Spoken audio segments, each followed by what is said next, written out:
The humiliation of Ukraine's President Volodymyr Zelensky at the White House on Friday was disturbing to watch. But here's the thing. Is this really a massive departure from US foreign policy? Or is it just that Donald Trump is dropping the pretenses and revealing the hideous bullying nature of US power that has defined the world ever since it's been dominated by the US? Let's look back at the disturbing argument which broke out, in which Zelensky was clearly bullied. It started when a right-wing activist who is the partner of far-right US politician Marjorie Taylor Greene, given access with press credentials, asked this question. Why don't you wear a suit? Why don't you wear a suit? You're at the highest level in this country's office and you refuse to wear a suit. Just want to see if do you own a suit?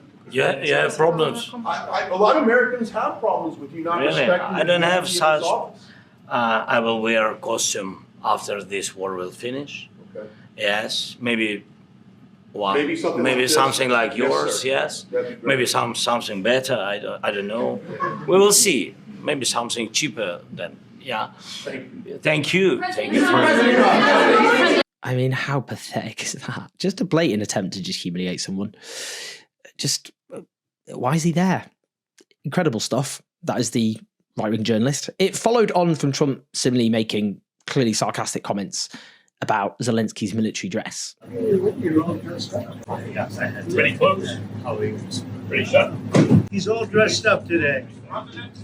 And then we saw this tag team of Vice President J.D. Vance and Donald Trump. What kind of diplomacy, JT, you are speaking about? What do you mean? I'm talking about the kind of diplomacy that's going to end the destruction of your country. Yes, but if you're Mr. President, with respect, I think it's disrespectful for you to come to the Oval Office and try to litigate this in front of the American media. Right now, you guys are going around and forcing conscripts to the front lines because you have manpower problems. You should be thanking the president and trying to bring it into this have you conflict. ever been to Ukraine that you see what problems we have? I have been to. Come watch. I've actually watched and seen the stories, and I know what happens is you bring them on a propaganda tour, Mr. President.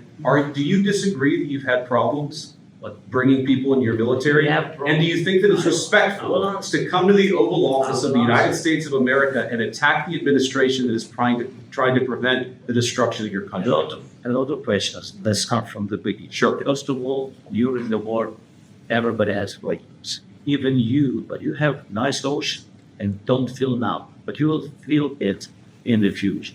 God bless. You don't know that. God bless. You don't God know. bless. You will not have war. Don't tell us what we're going to feel.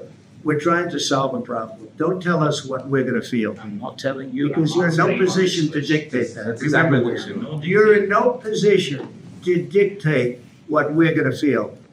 We're going to feel very You will good. feel influence. We're going to feel very I'm good and telling very you, strong. you will feel influence. You're right now not in a very good position.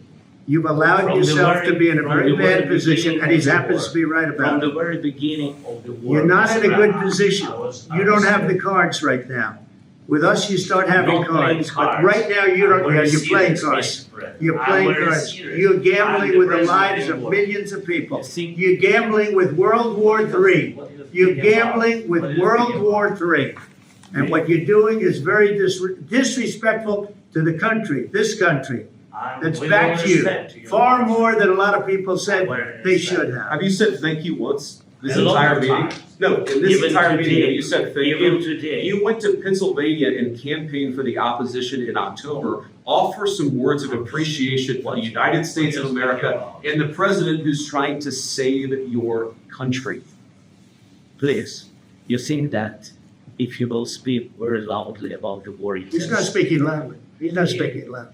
Your country's in big trouble. Can I Wait a minute. answer? No, Can you've I done a lot answer? of talking.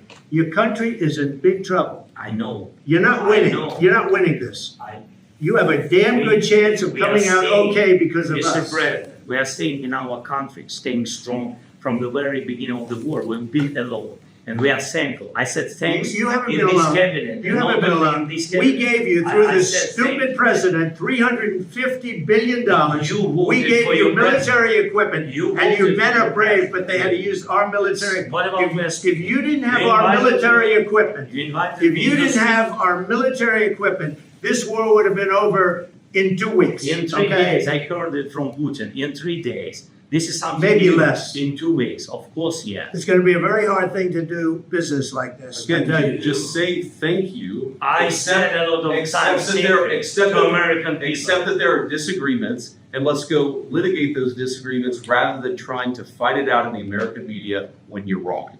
We know that you're wrong. But you see, I think it's good for the American people to see what's going on. I understand. I think it's I very understand. important. That's why I kept this going so long. You have to be thankful. You don't have the cards. You're buried there. Your people are dying. You're running low on soldiers. Listen, you're running low on soldiers. It would be a damn good thing. And then you tell us, I don't want a ceasefire. I don't want a ceasefire. I want to go and I want to this. Look, if you could get a ceasefire right now, I tell you, you take it so the bullets stop flying and your men stop getting Of killed. course, we want to stop the war. But You're saying you don't want a but I said to ceasefire? you, I want a with ceasefire guarantees. because you'll get a ceasefire faster than an agreement. Ask our people about a ceasefire, what they think. That wasn't Doesn't with matter for you me. what- That what wasn't is- with me. It That was wasn't with you. a guy named Biden, who was not a smart person. That was with your Obama. president. It was your president. Excuse me, that was with Obama, who gave you sheets, and I gave you javelins. Yes. I gave you the javelins to take out all those tanks. Obama gave you sheets. In fact, the statement is, Obama gave sheets and Trump gave javelins. You gotta be more thankful, because let me tell you, you don't have the cards. With us, you have the cards, but without us, you don't have any cards. One more question to my cousin. JD Vance there playing the classic role of the sidekick to the school bully, desperately trying to get his approval and attention. But look, here's what's happening. Here's the kind of background. US hegemony is in meltdown. At the end of the Cold War, the US apparently had military supremacy. With the implosion of the Soviet bloc, it presented free market capitalism as the unchallengeable and unstoppable end state of human development, the end of history. And the US claimed moral supremacy, presenting itself as a beacon of democracy and freedom. But since then, it has suffered military humiliation and strategic defeat in Iraq, Afghanistan, Libya, and Russia's impending victory in the US-backed war in Ukraine will add to that. I mean, that's clearly where this is heading. The economic model has been in crisis, particularly since the 2008 financial crash. In practice, has struggled to provide sustained rises in living standards for even longer. And US moral claims, however deceitful they were, are truly buried in the rubble of Gaza. Now, I wrote about this in my Guardian column last month. The headline was entitled, "Let's be clear, the US never had moral supremacy. With Trump, it's not even pretending anymore." And what I said is the US has long wrapped itself in benevolent clothing for strategic reasons, to win consent or acquiescence from much of the US public. Hollywood frequently taps into a US perception of being the good guys for a reason. It also allows the US to win layers of support across the world, including political allies in countries, for example, subjected to US domination. That's why normally, unlike Trump, US leaders have typically spoken as though they are the quote-unquote good guys, even whilst committing terrible crimes. Now, looking back, when the US President Woodrow Wilson took the states into the First World War on the side of the Allies in 1917, he savaged Imperial Germany for abandoning the humane practices of civilized nations with its indiscriminate sinkings using submarines. He said, "The world must be made safe for democracy," concluding, "A steadfast concept for peace can never be maintained except by a partnership of democratic nations." When President Franklin Roosevelt later entered the Second World War, he spoke loftily of democracy's fight against world conquest. And at the very start of the Cold War, President Harry Truman warned the world's people may surrender to the false security offered so temptingly by totalitarian regimes unless we can prove the superiority of democracy. Now, unlike previous clashes between great powers, both the United States and the Soviet Union presented their conflict, however deceptively, as a clash between two universalist philosophies, both promising to free all of humanity. In the case of the US, freedom and democracy. In the case of the Soviet Union, liberation from capitalism and colonialism in favor of equality.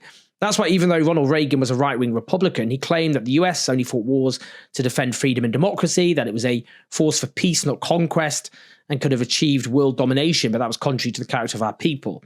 But this was based on deceit. There was the fact at home, for a start. For generations, African Americans in the South were deprived of basic rights.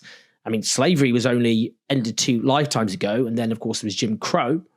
But the US abroad has long been a bully, committing far more heinous acts than humiliating a foreign leader in front of the world's press. After the Spanish-American War of 1898, the US annexed the Philippines and committed multiple atrocities, including looting homes and exterminating civilians, including children.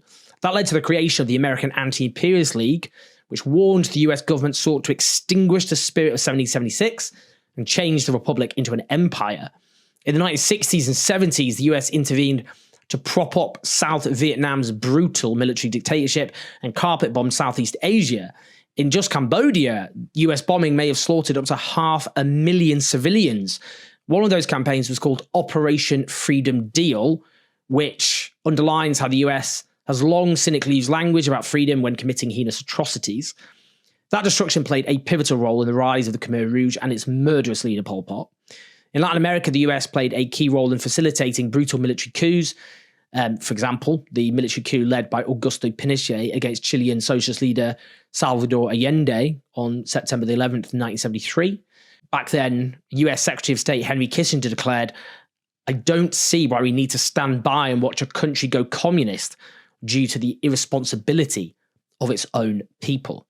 Other vicious dictatorships that were deeply involved or had the deep involvement of the US included the Argentine junta, which had a penchant for throwing its opponents out of aeroplanes.